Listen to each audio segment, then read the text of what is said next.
Welcome to the High Volume Hiring Podcast. I'm Steven Rothberg, the founder of College Recruiter job search site. At College Recruiter, we believe that every student and recent grad deserves a great career.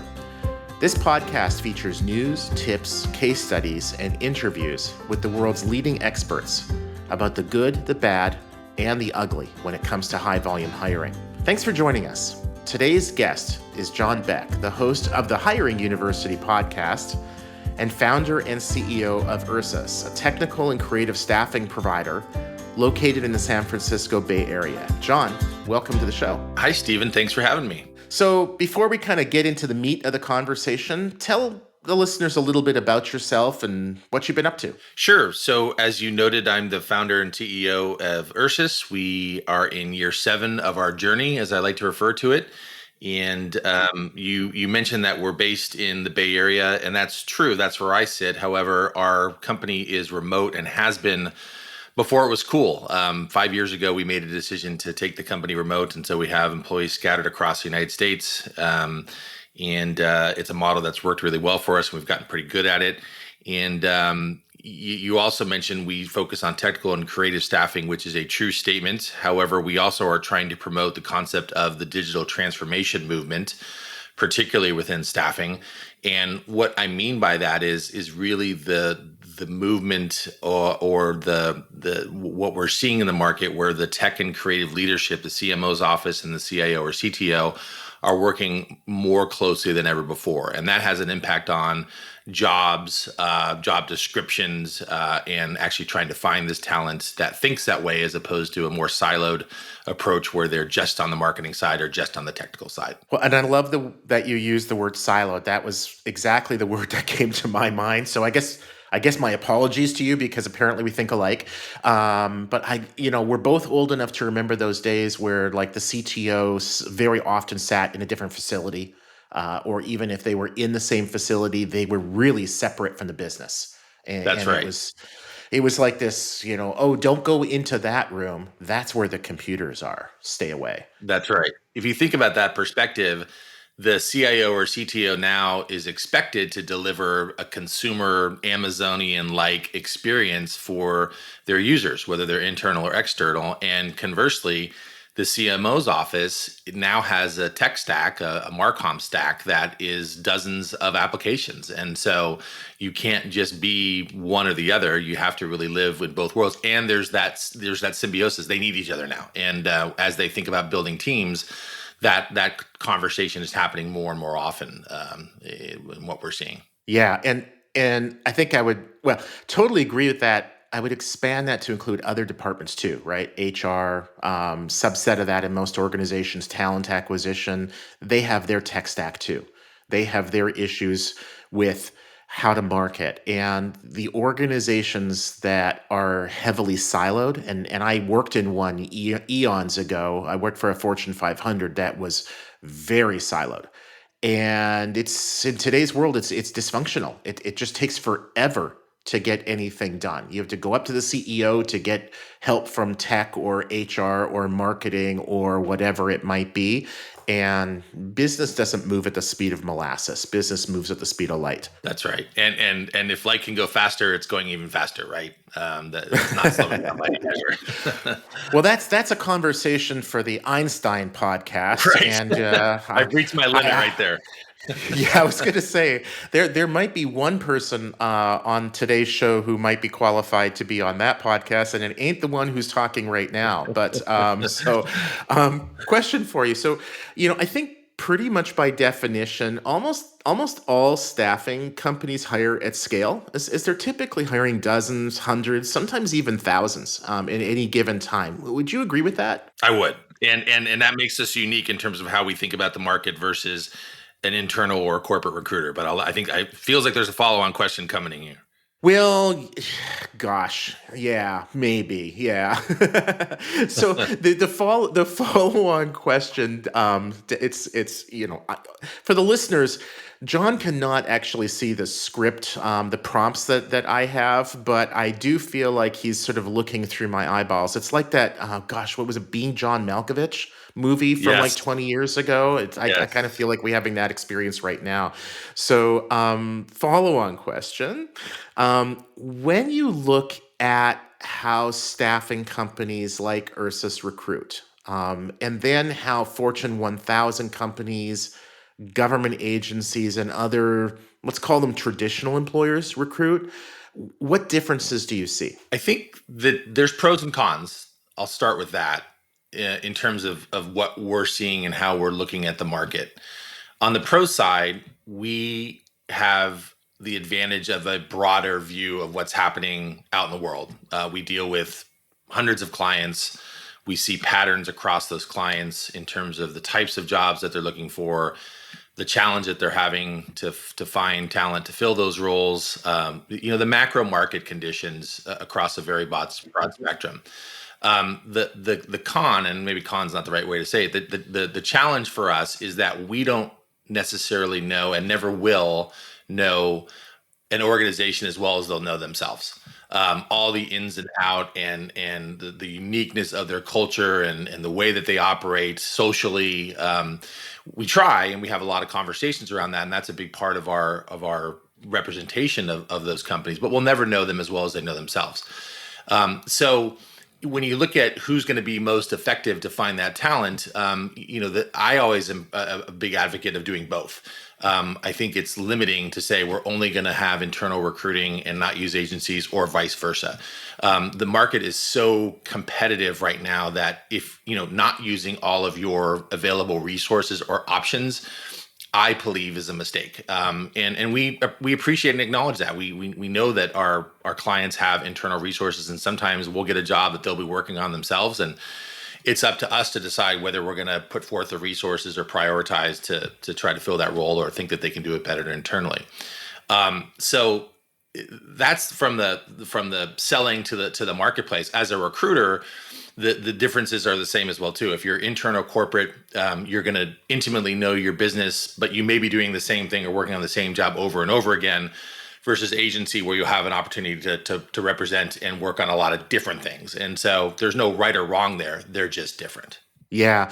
And I was struck by your answer, how similar it is in the world that I'm in, which is job boards. So you, as a job board operator, you definitely get to see similarities and differences between clients, sometimes in different industries, sometimes in different geographic markets, different types of occupational fields, and other times really the same.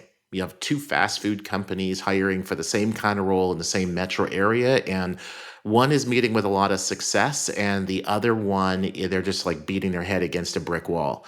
And then we do have that opportunity to take a more macro view and to see, okay, why is one succeeding and one is failing? Is it the brand? Is it the salary? Is it, one has a CEO with a sterling reputation and the other one is, should be locked up someplace?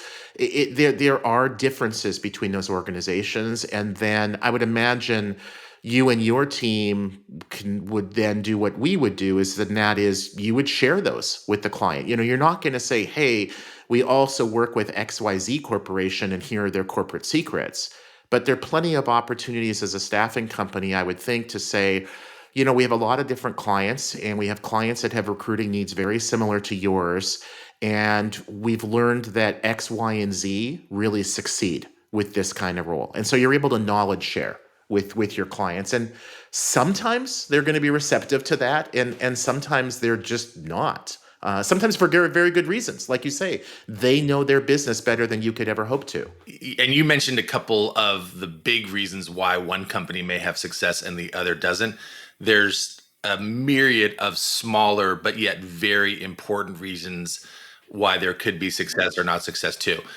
Job description, right? Everyone's looking at the same Yeah. job boards, right? What are you doing to entice and really spice up, and Tyson and Spice. That just rolls off the tongue. As people are scrolling through job options, that is a big deal that a lot of people overlook. They take the same job description that somebody created probably years ago and has been replicated dozens of times, and just throw it up there for the world to see. That's a missed opportunity. Hiring process. Do you really have a well-defined, crisp, efficient process that you can articulate to the candidate to say, we're starting our journey. Here are the steps that you should expect to the point where we are going to offer you or not. All those little steps are so critically important that I'm just astounded at how many really well-established companies miss them, or don't spend the time to really refine them as part of their process. So that makes as much a difference as everything too.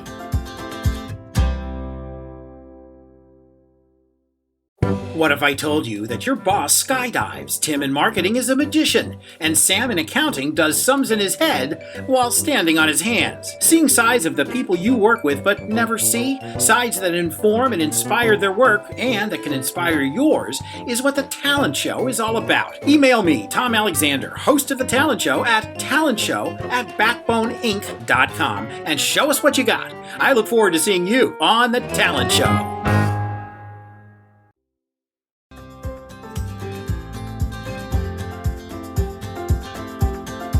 Yeah, we all have our teachable moments, I guess you could say. We once were hiring a leader to, head up one of our departments, and we put this poor soul through 8 separate interviews, and lo and behold, lost him. That was a teachable moment. Now, when we're interviewing, it's no more than 2. And I mean, if we don't know by 2 interviews that this person is right or wrong, then we have no business hiring that person. So the job description thing, I also agree with. I see over and over and over again job descriptions which they accurately communicate what the job is and what kind of person the organization is looking for, but they give the candidate really no reason to apply. It's like, okay, I see that I'm That's qualified. right. Sometimes I see what it pays, but a lot of times not even that. Why would I apply to this job rather than the similar job by a similar organization across the street where they're painting a picture of the team I'm going to work with, what it's going to be like to work there. They're probably even telling me what I'm going to be paid for my labor. I mean, gosh, what a concept that I should be paid for the work I do. And you can call it transparency, but and I think there is some of that, right? But some of it is just it's laziness at times with job ad writing. And if this process is going to take months to hire the right person, can you not invest an hour in communicating what it's really like to work there? If an hour. I'll give you a perfect example, and you can apply this to any job. We do a lot of work in the technology space.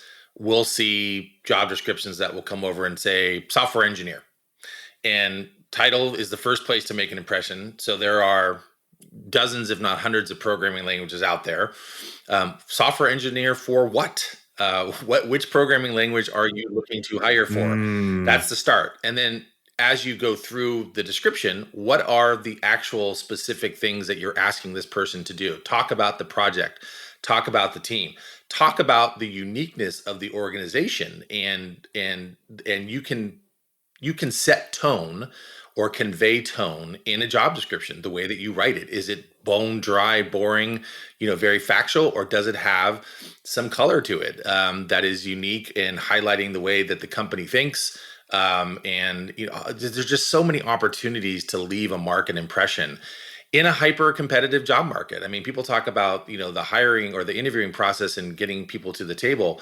The job board piece is the start of it. There are more you know this better than I do in terms of the number of job openings versus applicants. That's your window. That's your front door saying, come in and take a look. So it's amazing that people don't do more of that. And we counsel our clients all the time on this, and internally, because sometimes it's human nature. We get lazy too, Stephen. Where we'll have somebody just input it. We'll say, "What you just took something that somebody else gave you and assume that that's what it is."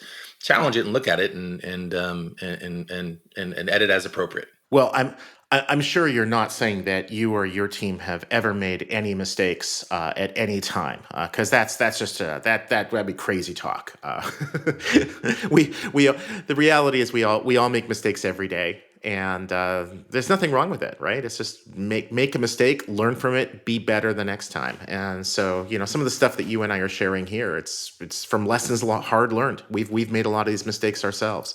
Question for you: so if let's say that tomorrow you were hired to lead talent acquisition by a large organization that is hiring at scale.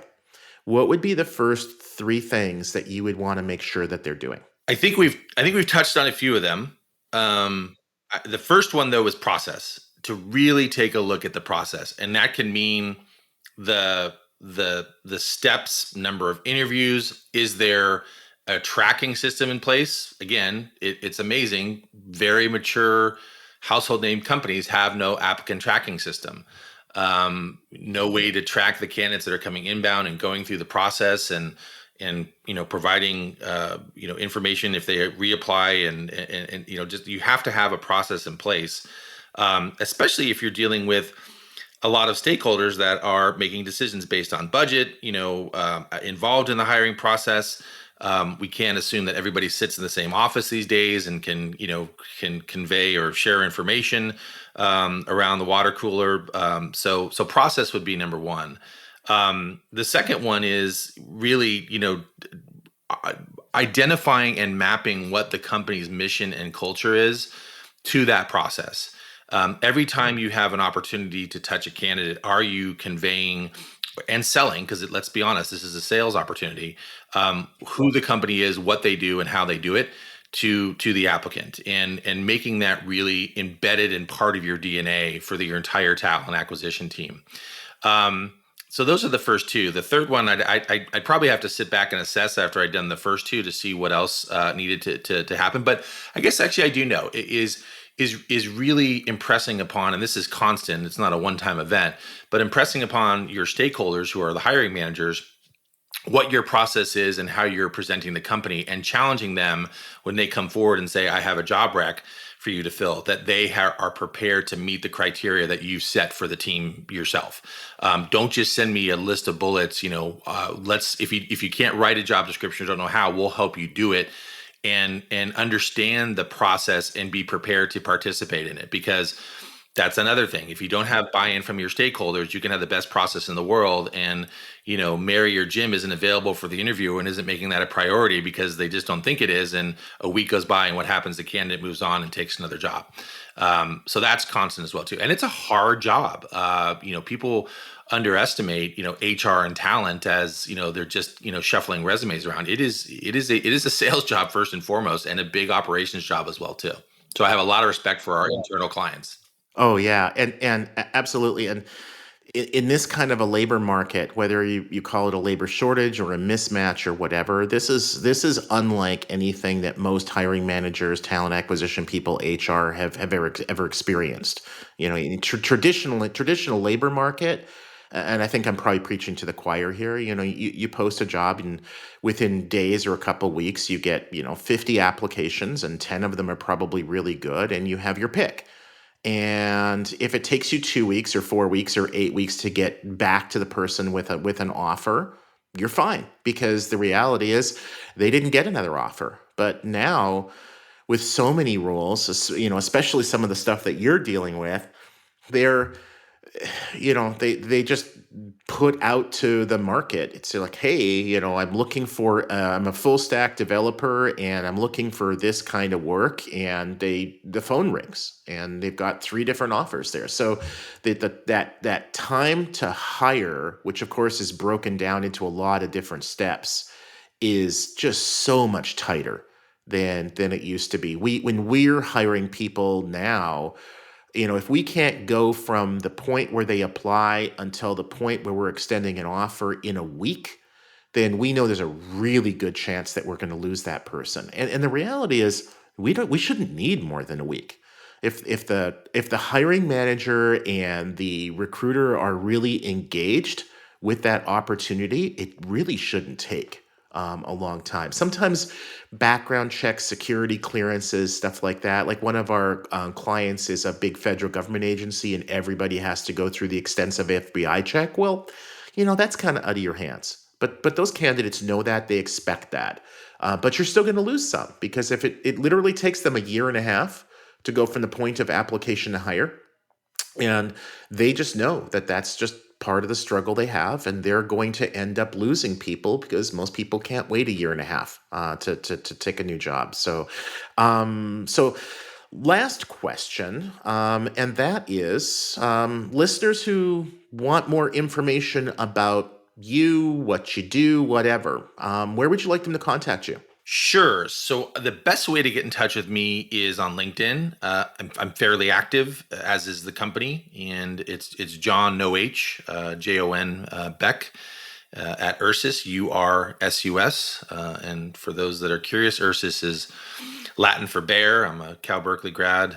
Go Golden Bears, go Bears. So that is where the name comes from. And Ursus is fairly unique. So there are not that many Ursuses out there, and it should be pretty easy to find me. And then you can find, if you're interested in a job opportunity, I encourage you to visit us at ursusinc.com. So we post our jobs, update jobs literally hourly. So I encourage you to go there and take a look. Awesome. Especially for people who are looking for that remote opportunity, if they're going to be working with Ursus, or remote or in person if they're going to be looking to work for one of your clients.